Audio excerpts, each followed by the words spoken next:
Bismillahirrahmanirrahim. Assalamualaikum warahmatullahi wabarakatuh. Alhamdulillah, salatu wassalamu ala rasulillah wa ala alihi wa sahbihi wa mawalah. Para jamaah sekalian, calon jamaah haji, mohon atur yang dirahmati oleh Allah Subhanahu wa taala.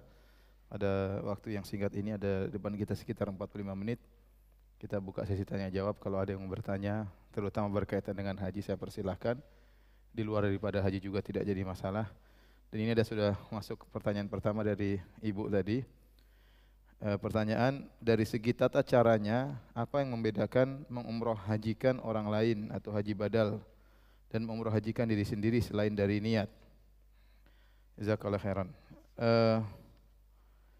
Secara umum, tatkala kita haji badal atau umroh badal, berarti kita mengumrohkan atas nama si fulan. Jadi sebenarnya haji badal atau umroh badal itu bukan masalah mengirim pahala, bukan. Tetapi kita mengumrohkan atas nama dia. Seakan-akan kita ditugaskan oleh dia untuk mengerjakan tugas tersebut. Dari situ maka seluruh kegiatan tidak ada bedanya. Sama persis. Cuma kita dalam niat aja kita yang membedakan. Misalnya kalau kita mengumrohkan si fulan, kita bilang Allahumma umrah an fulan. Labbaik Allahumma umrah an, kita sebutkan namanya. Sama haji, labbaik Allahumma hajjan an siapa gitu. Bahkan bisa jadi seorang misalnya dia melaksanakan secara bentuknya haji tamattu, tapi umrohnya untuk si fulan, hajinya buat si fulan, bisa saja. Boleh bahkan begitu. Dia umrohnya untuk bapaknya, hajinya buat ibunya, boleh. Tidak ada masalah. Yang jelas satu orang hanya mengumrohkan atau menghajikan satu orang. Ya. Karena saya di Madinah banyak kasus, ada orang bilang, Ustaz, ini ada orang nawarkan saya untuk haji badal. Berapa biayanya? 500.000. 500.000? Enggak masuk akal ya. Untuk kambing aja berapa? Kemudian untuk ongkos naik taksinya berapa? Enggak masuk akal. Jangan-jangan dia satu orang umrohkan 70 orang, bisa jadi atau haji. Dan itu kejadian, ada yang begitu. Dia minta dana banyak kok. Dia mengumpulkan dana 20 orang, dia hajikan satu orang buat 20 orang. Tidak benar. Yang benar satu orang hanya bisa menghajikan satu orang. Jadi dari sisi pelaksanaan tidak ada bedanya, cuma hanya masalah niat. Ya, kalau kita sendiri kita tinggal bilang labbaik Allahumma umrah atau labbaik Allahumma hajjan. Kalau untuk orang lain kita tambah labbaik Allahumma umrah an siapa? An walidati, an walidi, an abi, an ummi, an paijo bin Juminten atau siapa lah, terserah lah. Ya. Seperti itu. Baik, ada yang tanya lagi?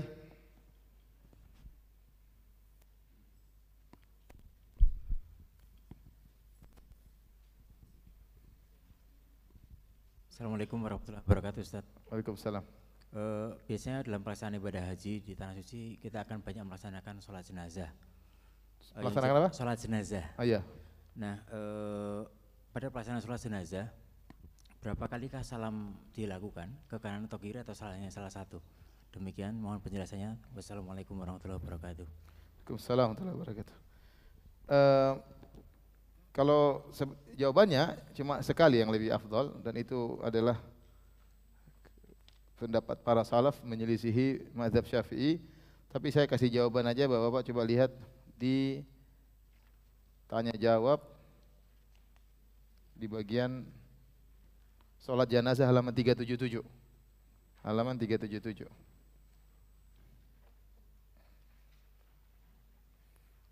Jadi kita ikuti imamnya assalamualaikum warahmatullahi, kita ikut sekali aja. Karena seluruh sahabat diriwayatkan mereka tatkala sholat jenazah mereka hanya salam cuma sekali. Ya, lihat halaman 377 nanti pada poin cara bacanya semuanya ya, di situ ada di situ. Lihat pada halaman 384. Halaman 384 di catatan kaki nomor 215. Melakukan takbir terakhir, takbir keempat, berhenti sejenak, lalu salam ke arah kanan dengan satu kali salam. Ya, saya tulis di bawah, inilah pendapat mayoritas ulama baik dari kalangan salaf maupun khalaf. Saya sebutkan khilafnya situ. Makanya ya silakan baca saja. Ya, kesimpulannya itu. Ya, ini buku bekal haji memang sengaja saya bikin kesimpulannya. Yang ingin baca panjang-panjang silakan baca di bagian bawah. Ya. Sekali aja. Baik, ada lagi yang bertanya? Silakan.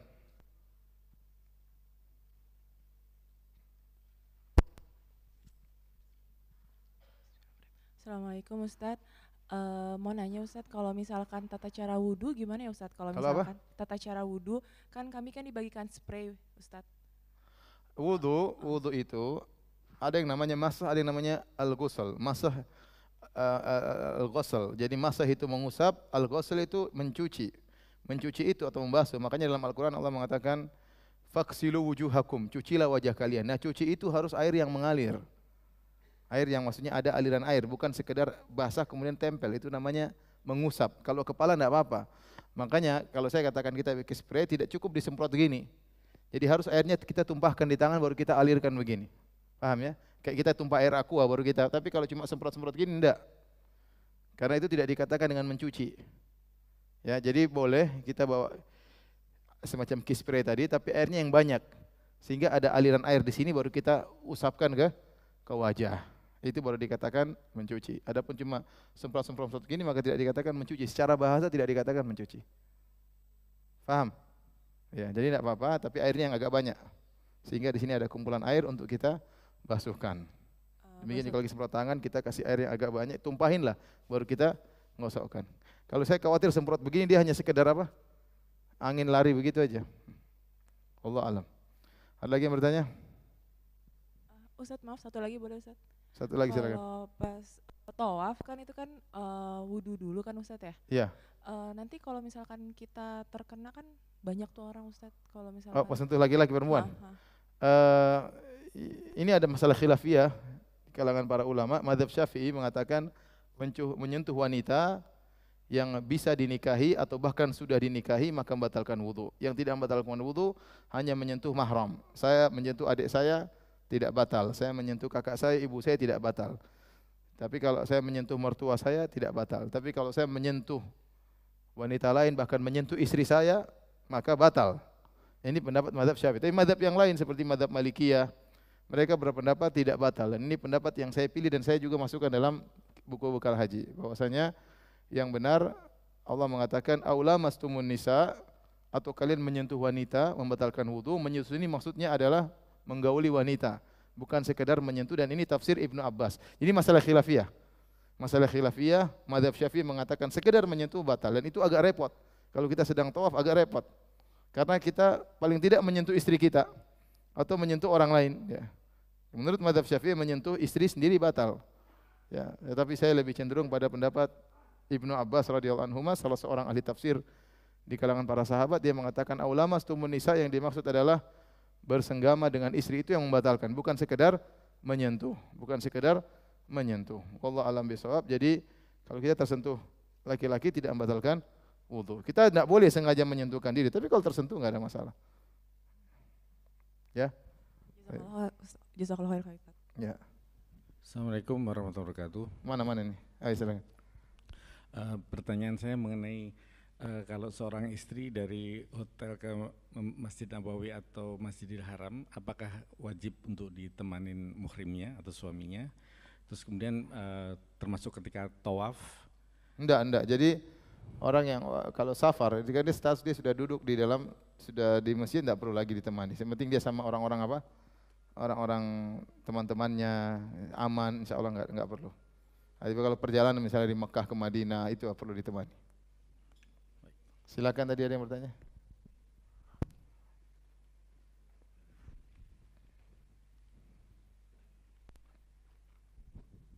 Yang berhubungan dengan wudhu Ustaz. Ya. Kalau di pesawat atau di kendaraan itu bagaimana itu Ustaz ya? Saya pernah ada tata cara untuk berwudhu pada saat kita menggunakan kaos kaki atau sepatu. Oh iya, itu namanya al-mashu 'alal khufain. Al-mashu 'alal khufain itu maksudnya kita tatkala berwudu tidak perlu melepas kaos kaki dan tidak perlu melepas sepatu. Syaratnya bagaimana? Syaratnya tatkala kita memakai sepatu atau kaos kaki tersebut harus dalam kondisi berwudu. Harus dalam kondisi berwudu. Jadi misalnya kita mau naik pesawat nih. Ya udah, kita berwudu dulu. Setelah berwudu, kemudian kita pakai kaos kaki dengan syarat kaos kaki tersebut menutupi mata kaki. Kaos kaki tersebut menutupi mata kaki dan tidak tembus pandang. Menutup kaki atau sepatu sekalian. Boleh kaos kaki atau apa? Sepatu. Yang penting dengan syarat menutupi apa? Mata kaki. Kalau sudah kita sudah berwudu kita pakai kaos kaki, terus kita batal untuk berwudu lagi tidak perlu kita buka kaos kaki. Yang di atas kita wudu biasa, adapun yang kaki, misalnya ini dua kaki, ini kaki kanan kaki kiri, tinggal kita beginiin sekali usap. Jadi kita cuma beginiin aja. Mau dipraktekkan? Tinggal begini aja. Ini misalnya saya pakai kaos kaki, saya sudah berwudu semua, tangan semua, tinggal kaki saya tinggal begini aja. Bagian atas. Tapi syaratnya ketika saya pakai saya harus dalam kondisi apa? Berwudu. Dan ini berlaku bagi orang yang menetap mukim 1 hari. Dia boleh tidak buka selama 1 hari. Bagi orang yang bersafar dia boleh tidak buka selama 3 hari. Kecuali junub. Kalau junub dia harus buka dan mandi. Jangan, kaos kakinya, enggak apa-apa, kan ada kaos kakinya. Enggak apa. Kalau kita pakai kaos kaki terus pakai sepatu, ya sudah kita usap nanti kaos sepatunya, tapi kan kaos kakinya di atas mata kaki. Kalau kaos kaki terbuka di bawah mata kaki, maka batal karena ada bagian tubuh yang ngapain kita nggak tertutup, maka itu yang harus dicuci.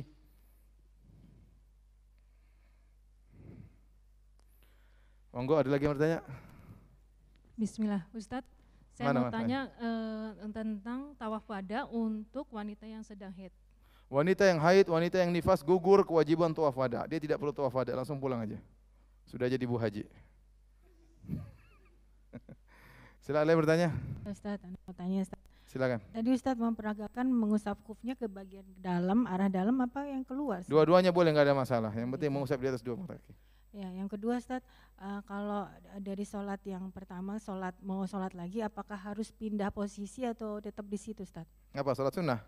Iya, misalnya seperti itu. Ada hadis bahwasanya jika seorang sholat kemudian ingin berpindah, ingin sholat lagi, dia maju ke depan sedikit, belakang sedikit, kanan sedikit, kiri sedikit. Tapi hadis ini terus terang dipermasalahkan oleh para ulama, ada yang menghasankan, ada yang mendhaifkan. Kalau kita mengatakan hadisnya hasan, maka disunahkan kita tatkala setelah sholat fardu kita ingin sholat sunnah, kita maju sedikit atau mundur sedikit atau kanan sedikit atau kiri sedikit. Tapi kalau enggak juga enggak apa-apa. Ya. Dan tidak boleh kita nyuruh orang untuk pindah. Itu yang jadi masalah terkadang orang pindah. Dia punya hak di situ, dia mau zikir. Ente kenapa suruh-suruh pindah? Ente maju dikit, mundur sedikit. Tapi kalau sudah sama-sama ngerti, enggak apa-apa. Tapi kalau kita satu orang enggak ngerti kita suruh pindah, dia lebih berhak untuk mendapatkan tempat tersebut. Bukan hak kita untuk menyuruh dia apa?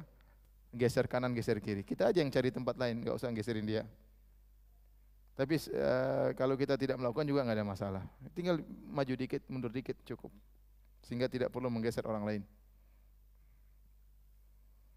Ada lagi yang bertanya? Assalamualaikum Ustadz. Mana? Oh ya, waalaikumsalam. Saya tanyakan, di antara jamaah ini kan banyak mungkin yang sebagian sudah sepuh, tua, atau mungkin dari sisi kemampuan tenaga mungkin berkurang. Bagaimana kesiapan penanganan pada saat ketika melakukan tawaf dan lain-lain, ketika di antara jamaah itu dia tidak kuat untuk melanjutkan dan tentu perlu penanganan semuanya. Kira-kira bagaimana Ustadz? Ada kemudahan, boleh pakai kursi roda, ya, boleh ada skuter sekarang di atas. Ya, itu ada pelayan-pelayan bagi orang yang tidak mampu, ya. Maka dan itu boleh, meski mampu pun boleh pakai kursi roda. Mampu pun boleh kursi roda. Rasulullah SAW tawaf pakai onta. Cuma yang lebih afdal tidak pakai kursi roda. Nabi SAW asalnya dia berjalan kaki. Kemudian tatkala orang bertanya, mana Muhammad, mana Rasulullah, mereka ingin lihat Nabi. Maka Nabi pun naik apa? Naik onta tatkala tawaf. Nabi naik onta, ya. Oleh karenanya Nabi menjadi pusat perhatian untuk dicontohi. Dari situ pendapat yang benar itu pun saya bahas di sini. Nanti lihat ditanya jawab. Ditanya jawab. Sebenarnya kalau pakai aplikasi, nah udah punya aplikasi belum? Sudah. Coba buka aplikasi Bekal Haji. Di bagian tanya jawab masalah tawaf, pertanyaan 4. Coba tanya jawab tawaf pertanyaan 4. Dapat. Pertanyaan nomor 4, bolehkah tawaf di atas kursi roda? Nah, tinggal aja baca, lihat jawabannya. Baca aja sendiri. Tapi intinya maksud saya, Nabi SAW tawafnya naik apa? naik onta karena ada keperluan. Oleh karenanya pendapat yang benar, seorang tidak usah naik kursi roda kalau dia mampu. Tapi seandainya dia naik kursi roda tetap boleh. Apalagi yang tidak mampu, yang mampu saja naik kursi roda boleh. Apalagi yang tidak mampu seperti orang tua yang sakit, yang berhajat, maka enggak ada masalah. Enggak ada masalah. Jadi antara solusi nanti misalnya naik kursi roda atau skuter nanti dilihat di sana. Demikian juga misalnya di antara solusi tatkala lempar jamarat, dia tidak mampu berjalan, khawatir jatuh di tengah jalan saking panas dan yang lainnya, dia boleh wakilkan. Kalau dia mampu, hendaknya dia berjalan. Hendaknya dia berjalan. Tapi kalau menurut dokter jangan, ini panas bisa menimbulkan pingsan atau ya sudah bisa mengganggu kesehatan, maka diwakilkan. Tapi kalau dia mampu, jangan diwakilkan, tidak boleh diwakilkan, dia harus jalan sendiri. Tapi kembali nanti biar dinilai oleh dokter Ridwan, kira-kira mampu atau tidak, konsultasi dulu. Dok, saya bisa lempar sendiri atau saya harus mewakilkan, nanti bukan di tangan saya, tapi yang memutuskan apa? Dokter Ridwan. Wallahu a'lam bishawab. Monggo. Assalamualaikum Ustadz. Ya silakan. Iya, mau ini aja Ustadz, tadi saya kurang jelas. Jadi untuk yang haid wanita, kita jadi hajinya haji ifrad, jadi sudah harus pakai Haji kiran atau haji ifrad? Bedanya kalau haji ifrad tidak bayar kambing, kalau haji kiran bayar apa? Kambing, potong kambing. Lebih afdal haji kiran. Itu kalau kita haidnya ternyata tidak sempat umrah, misalnya haidnya di tanggal 4, 5, 6, 7, 8. Karena kita akan tiba di Madinah tanggal 1 dan kita akan umrah tanggal 4. Tanggal 4. Nah, kalau ternyata sampai tanggal 7 kita belum bisa umrah, ya sudah kita kiran. Ya, tetapi kalau menurut perhitungan saya akan bersih tanggal 6, ya udah kita tetap aja tamattu. Nanti tim akan mengantar dia umroh sendiri, tidak bersama jamaah. Misalnya dia bisa bersih tanggal 6 atau tanggal 7, masih bisa. Berarti dia masih bisa apa? Umroh, sehingga tetap dapat haji tamattu. Nanti ditemani oleh tim monatur. Oke, makasih Ustaz. Ya, silakan. Bismillahirrahmanirrahim. Assalamualaikum Ustaz. Waalaikumsalam. Ustaz, saya mau menanyakan masalah jumroh, lontar jumroh ketika kita tanggal 11, 12 dan 13, ketika kita jumroh sugro dan ula itu setelah kita melontar jumroh kita berdoa ya Ustaz ya? Iya, ula dan wusta ya. Iya, itu saya pernah mendengar hadisnya bahwasanya jadikanlah sebelah kanan itu Mina dan sebelah kiri itu Ka'bah. Mohon penjelasannya Ustaz. Jadi kalau kita lempar jumrah, jadi kita lempar kita ke kiri, terus kita lempar kita ke kanan. Sebenarnya begitu. Atau kita lempar kita pertama modelnya begini, kita ngelempar kita ke sebelah kanan kita berdoa, terus kita belok ke kiri, kemudian kita berdoa, kemudian kita lurus. Tapi itu nggak mungkin kita lakukan. Jadi kita ngambil kiri terus atau kita ngambil kanan terus, karena ada petugas di tengah. Seharusnya dia zigzag. Jadi kita ngelempar itu sunnahnya kita dari kanan. Lalu kita berdoa menghadap maksudnya menjadikan Mina sebelah. Mina itu sebelah kanan kita. Karena kita akan agak belok sedikit. Kelihatan kok kiblat itu ada apa namanya? Ada ya, tapi waktu kita ngelempar tadi harusnya zigzag. Pertama begini, terus kita begini, jadi begini, terakhir juga begitu. Tetapi itu enggak mungkin kita lakukan karena di tengah-tengah pasti ada polisi. Kecuali tanggal 13 kita bisa ngerjakan sunnah tersebut karena orang udah kosong. Tinggal kita sendirian bersedih hati di Mina. Semua jamaah sudah pulang. Nah, kalau kita tanggal 13 kita ingatkan, kita ingin laksanakan sunnah tersebut ya. Nanti tanggal 13 ingatkan saya. Ustadz, kita pingin yang zigzag. Tapi kalau tanggal 11 12 jangan coba-coba.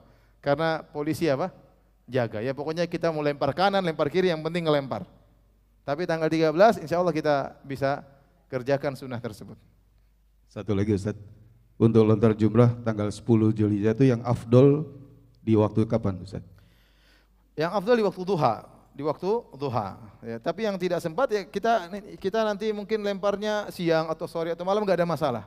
Yang penting begitu kita sampai kita ngelempar. Bagi orang yang langsung ke Mina, dia nunggu di waktu naik baru kemudian dia matahari terbit baru dia apa? Ngelempar. Tapi kita nanti nggak begitu. Karena kita dari Musdalifah, kita langsung ke Masjidil Haram untuk tawaf dan sa'i, botak, kita balik ke hotel, istirahat, pada asar kita jalan menuju ke, mungkin kita melempar menjelang maghrib, mungkin, atau pada maghrib, nggak ada masalah, Tapi kalau start awalnya yang terbaik adalah setelah matahari terbit. Syukran jazakallahu khair. Wa jazakum. Ada lagi yang bertanya?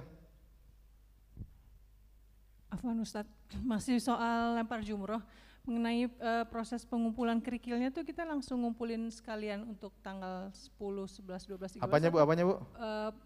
Ngumpulin kerikil. Lemparin kerikil? Enggak, pas lagi ngambilnya. Pertanyaan gimana? Kita? Ngumpulin kerikilnya. Ngumpulin kerikil? Iya, sekalian ambil biar enggak repot-repot. Iya, maksudnya itu. Jadi di Musdalifah kita langsung ngambil 70. Karena kita keperluannya 7 hari tanggal 10, 21 tanggal 11, 21 tanggal 12, 21 tanggal 13. 21 kali 3 berapa? 63. Tambah 7 pertama, 70. Tapi ngambil 100 enggak apa-apa, sedekahkan buat suami. 30-nya. Jadi ngambil biar kita enggak kerja ulang, jadi ngambil nanti ada petunjuk kerikil enggak boleh besar-besar, kira-kira bisa untuk melempar. Syukran. Ingat waktu ngelempar yang penting masuk dalam sumur. Nanti besok kita praktekkan. Enggak boleh kalau lempar terlalu kuat akhirnya mantul keluar maka tidak sah. Ya, harus masuk sumur. Zaman dahulu waktu saya pertama awal-awal haji tahun 2001, dulu masih tiang begini. Kata orang, "Mana setannya? Mana setannya?" Sekarang setannya udah gede ya. Tiang itu bukan apa-apa, tiang itu hanya untuk petunjuk supaya batu antum bisa masuk ke lubang tersebut, bukan untuk dilempar sebagai itu, sekedar panduan agar buat itu bisa masuk. Sekarang dibuat besar supaya, karena kalau lempar kuat bisa tembus kena orang sebelah, kasihan. Kalau langsung kuat bisa lempar kena kepala orang dan itu bisa terjadi. Ya. Apalagi setannya tampis begini kan repot. Saya masih ingat tahun berapa ya, 2003.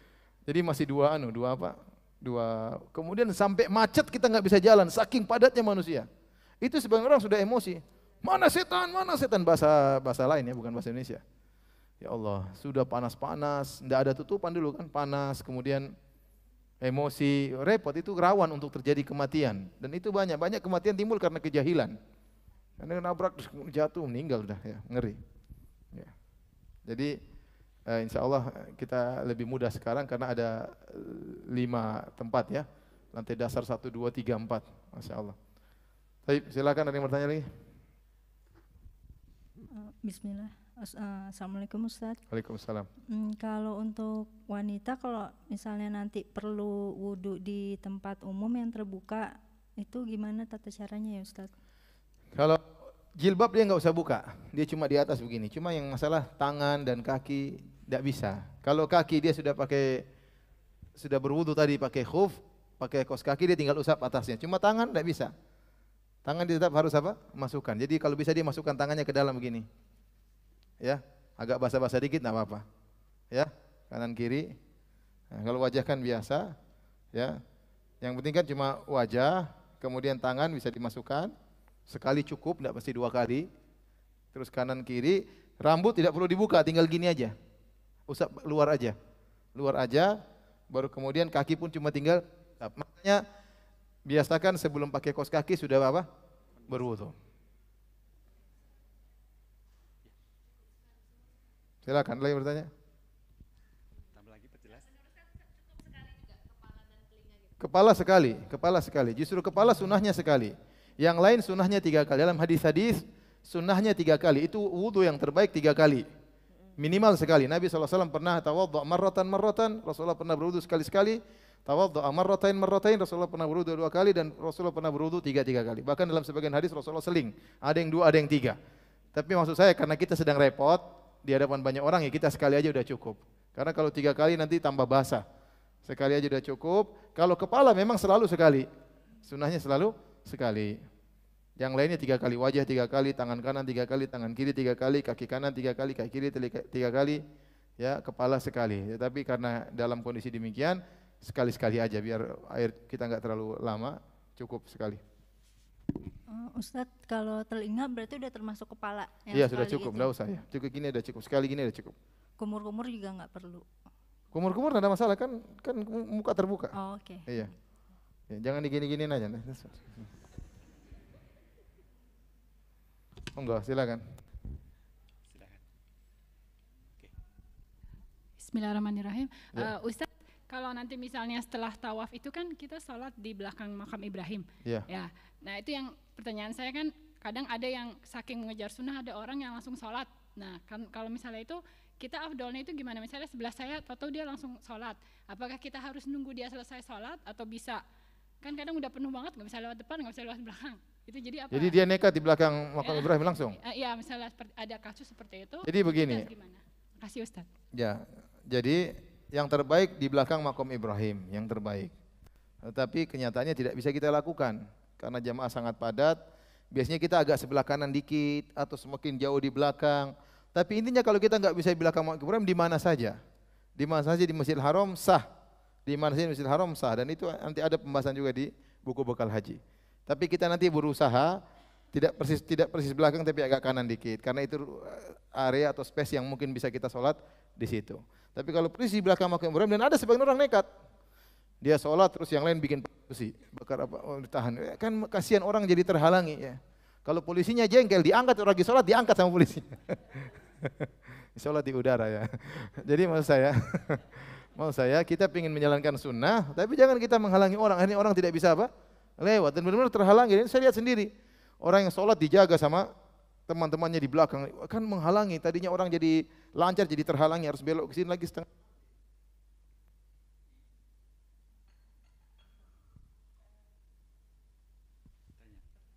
Baik, silakan. Pak Ustadz,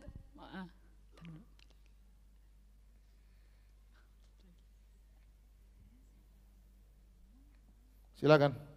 Jadi kalau misalnya ada orang sholat seperti itu, misalnya nggak ada yang jagain gitu Pak Ustadz, misalnya dia langsung sholat, apakah boleh? Jangan, kita mengganggu orang. Tidak boleh kita ingin mengerjakan sunnah, akhirnya menghalangi orang. Nah, Maka kalau misalnya orang lain, terus misalnya di sebelah saya itu ada orang sholat seperti itu, terus? Apakah saya harus menunggu dia selesai sholat baru saya lewat atau gimana Pak Ustadz?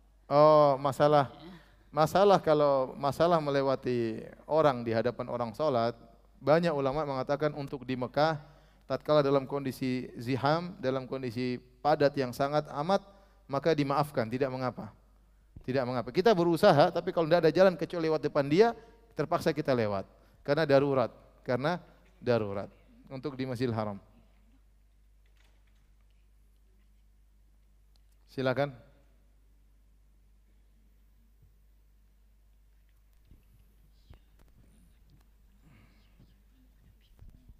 Assalamualaikum, terkait dengan sholat setelah tawaf, kan memang yang benarnya di belakang makom Ibrahim dan kita memulai dengan membaca watahidu mimaqomi Ibrahim. Kalau nggak di belakang makom Ibrahim, kita perlu baca itu juga atau tidak sebelum sholat? Iya, tetap baca, karena tetap kita akan sholat di belakang makom Ibrahim itu di mana saja. Tetap baca. Ada lagi yang bertanya?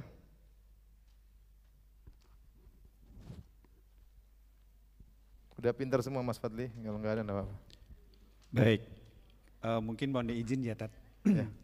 Untuk bapak-bapak ketika nanti ingin mempertanyakan, mungkin dipersilahkan sambil berdiri serta menyebut nama. Kenapa demikian? Tujuannya adalah biar sekitarnya mengenal bapak-bapak ini siapa dan kemudian dengan wajahnya yang bagaimana. Contoh Mas Fadli. Saya sudah mencontohkan. Saya sudah mencontohkan. Kira-kira bapak-bapaknya setuju? Ya, setuju nggih. Karena memang selain daripada pemantapan daripada Ustadz yang tentang mengenai keilmuan untuk haji dan umrohnya, maksud saya untuk pelaksanaan ibadah haji nanti, untuk pertemuan manasik pada kali ini ada tujuannya adalah agar kita sekalian saling mengenali sehingga nanti pada saatnya nanti kita berkumpul di Hotel Ibis sebelum pemberangkatan ya. Maksud saya sebelum pemberangkatan ke Saudi kita sudah saling mengenali satu dengan yang lainnya. Kalau ya kira-kira setuju bapak-bapak? Baik. Setujunya terpaksa Mas Fadli. Gimana? Oh sorry, saya keliru. Sebelum pemberangkatan ya, sebelum pemberangkatan. Jadi nanti ketika kita kumpul di Hotel Sultan ataupun di Ibis, kalau di ini kan Hotel Sultan ya, itu kita sudah saling mengenal gitu antara satu dengan yang lainnya. Paling tidak seperti itu. Monggo silakan Bapak Ibu yang ingin bertanya. Kalau tidak saya mau bertanya nih. Tat, saya boleh bertanya? Boleh. Tapi di luar daripada boleh manasik ya? Iya boleh.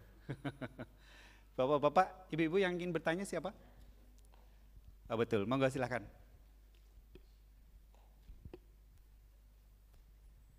Assalamualaikum Ustadz. Satu lagi Ustadz. Ya silakan. Waalaikumsalam. Bersihnya haid itu ada aturannya nggak ya Ustadz ya? Ada apa? Aturan tentang bersihnya haid itu persisnya kapan gitu? Bersihnya haid jika sudah keluar qassatul baydha, yaitu cairan bening. Kalau sudah keluar cairan bening sesuai dengan jadwal, misalnya kita biasa 7 hari atau 8 hari, sudah keluar qassatul baydha, ada cairan bening, maka tidak berpengaruh apakah ada bercak setelahnya atau sebelumnya. Bercak setelah itu tidak dianggap, ya, sisa-sisa. Yang penting sudah sempat keluar cairan bening sesuai dengan jadwalnya. Sesuai dengan apa? Jadwalnya. Masing-masing tahu jadwalnya sendiri-sendiri, ya.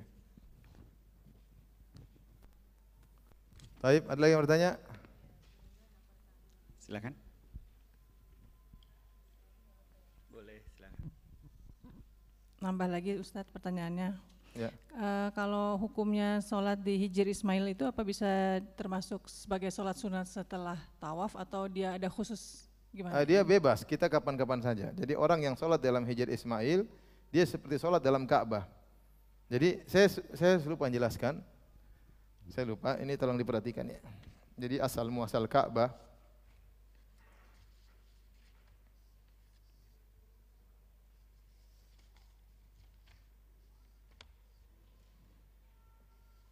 Ka'bah asalnya dibangun oleh Nabi Ibrahim alaihissalam bukan cuma sampai sini, tapi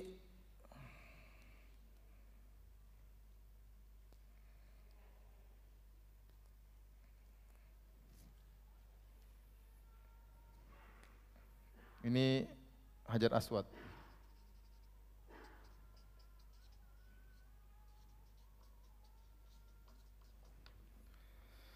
Ka'bah dahulu di zaman Ibrahim sampai sini sebenarnya.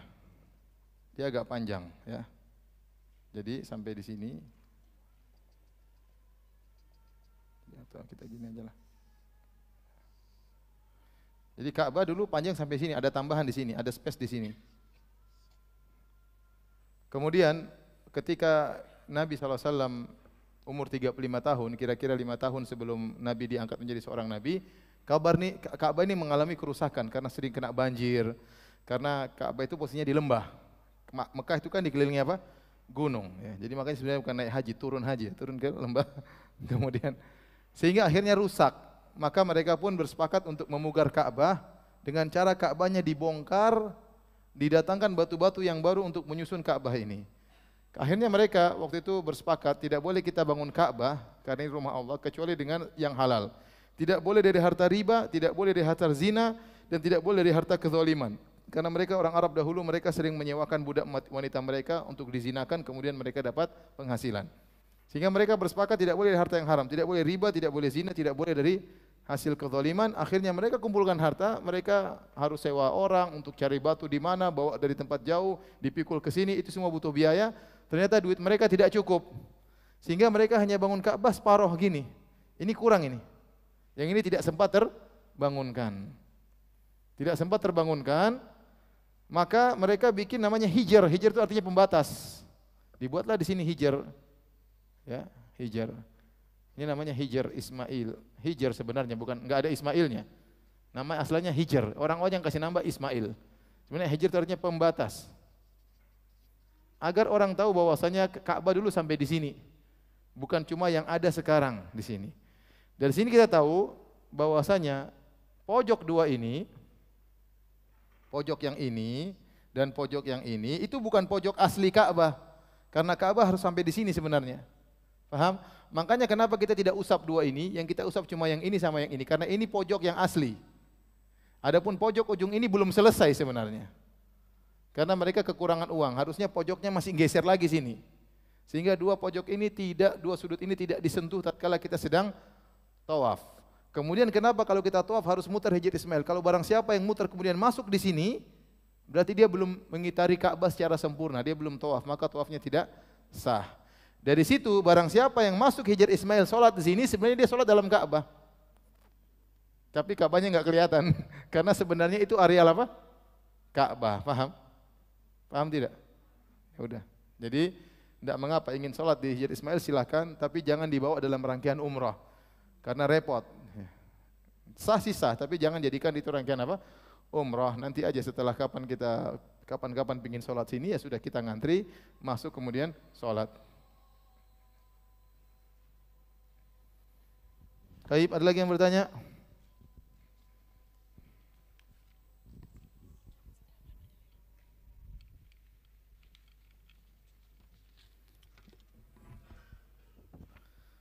Kalau nggak salah ada juga di bekal haji ya.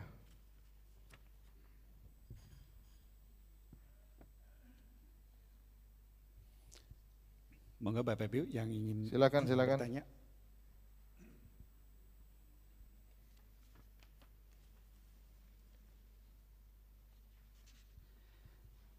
Baik, sambil menunggu yang ingin bertanya, kembali diinformasikan bagi Bapak Ibu yang belum mendapatkan perlengkapan secara lengkap, maka mohon maaf dipersilakan untuk ditunggu dan kemudian dipersilakan untuk kembali menginformasikan pada kami sekiranya apa saja yang belum diterima.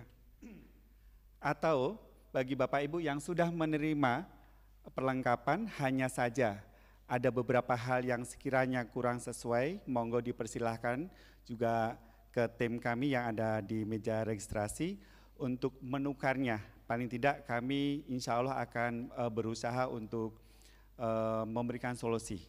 Mungkin ada yang kekecilan atau mungkin ada yang kebesaran. Tetapi bila mana Bapak Ibu sekalian konfirmasi terhadap kami mengenai peralatan atau perlengkapan yang sudah diterima dan sudah sesuai, maka kami sangat berterima kasih, yang artinya memang Bapak Ibu sudah dan kami pun tidak bertanya-tanya lagi sekiranya ada masalahkah atau sudah cukupkah. Monggo yang ingin kembali bertanya. Kemudian untuk mengenai obat-obatan yang tadi kami informasikan, terutama bagi yang mempunyai riwayat kesehatan, ya maksud saya riwayat dokter, monggo dipersilahkan Bapak Ibu untuk tidak segan untuk berkoordinasi dengan dokter titipan langsung sehingga beliau mengetahui kondisi yang sebenarnya. Dan justru kami tidak menginginkan ketika Bapak Ibu hiding sesuatu sehingga kami tidak mengetahuinya, karena dikhawatirkan nanti di dalam pelaksanaan atau pada saat nanti di Saudi Arabia kami tidak tahu apa yang mesti harus kami lakukan. Tapi ketika Bapak Ibu menginformasikan sejak awal, maka insya Allah kami Munatur berusaha untuk mempersiapkan sembilan rupa sehingga membantu kenyamanan Bapak Ibu sekalian selama melaksanakan ibadah haji nanti. Dan untuk mengenai kesehatan ataupun hal-hal yang bersifat pribadi, sudah diinformasikan oleh Pak Sugeng kemarin bahwa kami welcome dan sangat welcome dan menunggu dari informasi dari Bapak Ibu sekalian tentang apa saja yang mesti harus kami tahu. Contoh mungkin tentang makanan, ya, atau mungkin apa yang tidak disuka. Kalau makanan itu kan, kalau di Saudi Arabia itu yang kami rasakan mungkin sesuatu yang lebih pada gas ya Tat ya. Sayuran-sayuran, contohnya saya tidak suka apa dan tidak suka apa, contohnya saja. Atau kemudian kalau secara pribadi saya nggak suka dengan kegelapan, ya saya tidak suka dengan ketinggian, ataupun saya tidak suka dengan kecepatan. Mungkin alangkah lebih baiknya bila mana kami sebagai Temunatur mengetahuinya atas dasar informasi detail daripada Bapak Ibu sekalian. Karena pengalaman sudah kami temui di lapangan ketika kami tidak mengetahui secara detail, waktu itu adalah musim umroh dan kemudian kami tinggal di Vermont. Ternyata beliau itu di lantai 53. Saya curiga pada saat-saat tertentu beliau selalu duduk manis di lobi. Tapi duduk manisnya kok kayaknya tidak enjoy. Jadi saya bertanya kenapa dan bagaimana. Ternyata beliau tidak suka dengan ketinggian. Ya memang iya, karena liftnya kalau di Vermont itu sudah dalam lantai berapa gitu, itu sudah telinga sudah mulai bengung ya. Dan kemudian ditambah lagi dengan goyang. Apalagi yang kondisinya ketakutan dengan ketinggian. Akhirnya baru hari kedua di Madinah baru kita simpulkan untuk change room, sehingga beliau sendiri juga mohon maaf terganggu kenyamanannya yang semestinya sudah santai, sudah istirahat, tetapi harus pindah kamar. Termasuk dengan Bapak Ibu sekalian, bila mana ini terjadi. Tapi bila mana pun tidak juga tidak apa-apa, karena artinya nanti kami tim di lapangan ya istilahnya tinggal menggeradak saja, karena memang tidak ada masalah. Kira-kira demikian Tat selingannya, monggo diteruskan. Ya, masih ada waktu, masih ada waktu. Silakan. Monggo silakan. Habis ini kita sama-sama sholat insyaallah. Terima kasih Ustaz. Mau nanya, peraturannya gimana? Nama? Oh ya, nama saya David Ustaz dari. David. Ya. Dari BSD. BSD, silakan Mas David. Mau nanya kita berarti kita berihram, memakai pakaian ihram sekitar 3 atau 4 hari Ustaz ya? Sebenarnya enggak. Kalau kita hajian cuma 8, 9, 10.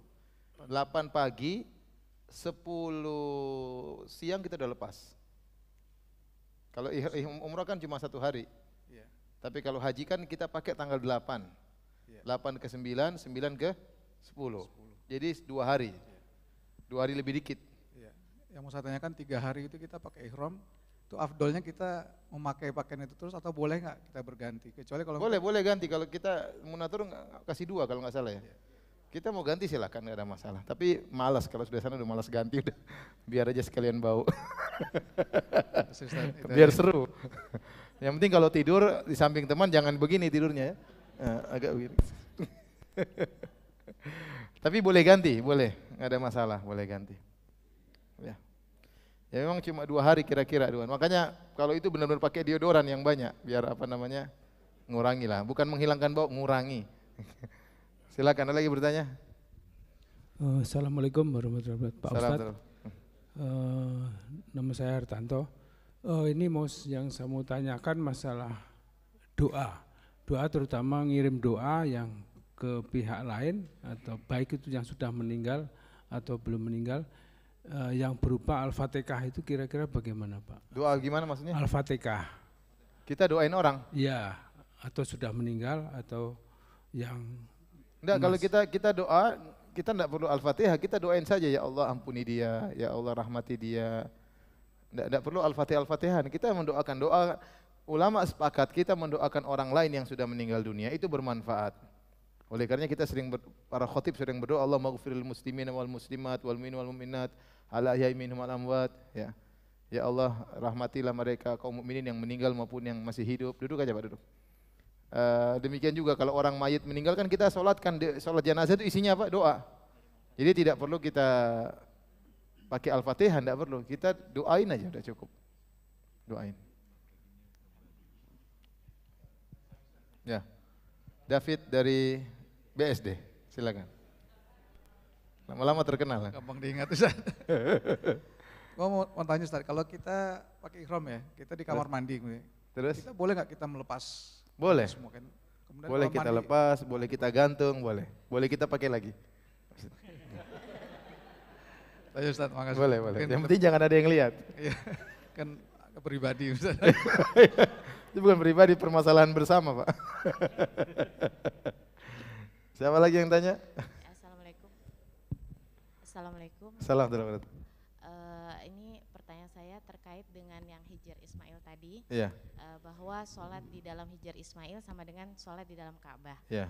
Selain itu apakah ada fadilah-fadilah lainnya sholat di Hijr Ismail yang pertama, yang kedua apakah fadilah sholat di Raudhah itu juga?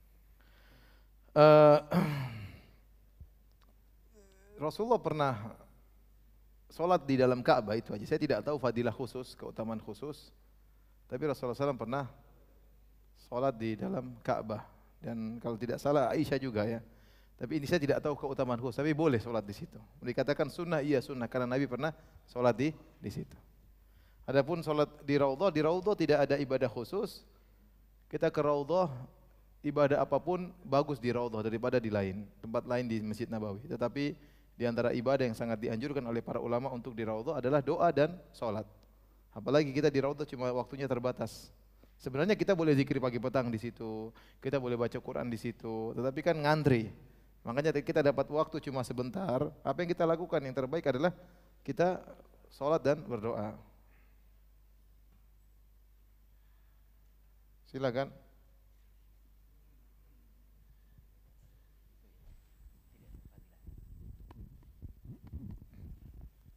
Masih ada yang bertanya?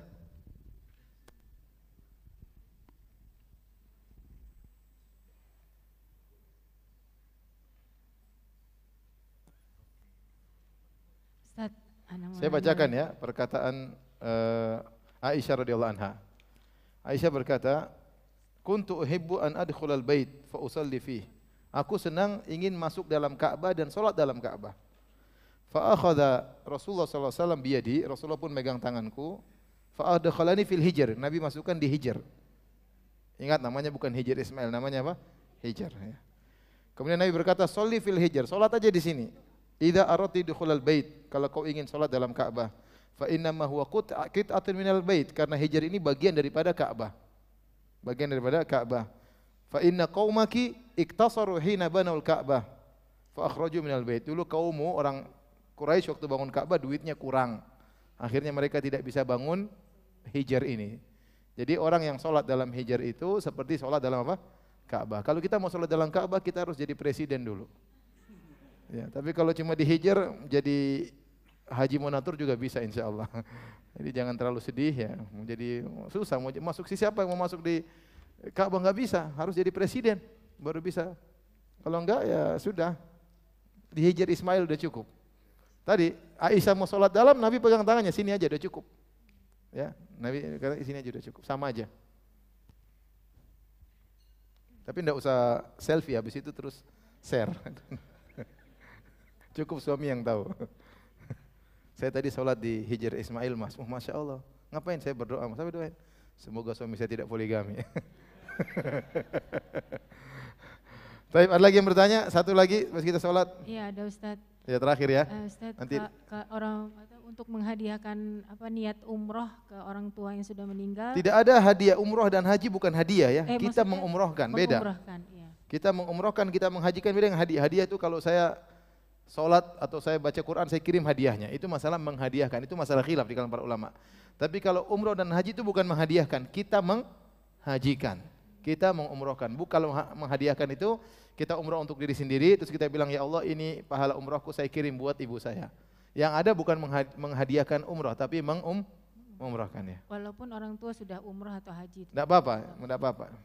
Udah meninggal kita umrohkan lagi nggak ada masalah. Jadi, tetapi saya bilang, kalau saya sih kita sayang sama orang tua, tapi ya saya sudah umrohkan bapak saya juga ya, sudah hajikan bapak saya juga. Tapi maksud saya sudah meninggal. Maksud saya sebanyak-banyaknya buat kita aja. Kita doain aja. Kita juga butuh pahala di akhirat.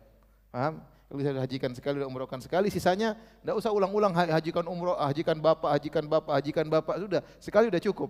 Sisanya kita sering apa? Doain. Kalau kita haji buat kita aja. Nanti haji lagi 5 tahun lagi, haji buat kita aja. Ya, umroh buat kita aja. Di sisanya waktunya kita doain buat apa? Makanya waktu Nabi mengatakan, "Idza mata ibnu Adam, in qata amaluhu," kalau anak Adam sudah meninggal terputus amalannya. Illa min salas, kecuali 3. Di antaranya waladun saleh yad'u lahu, anak soleh yang mendoakannya. Nabi tidak mengatakan anak soleh yang mengumrohkannya, anak soleh yang menghajikannya.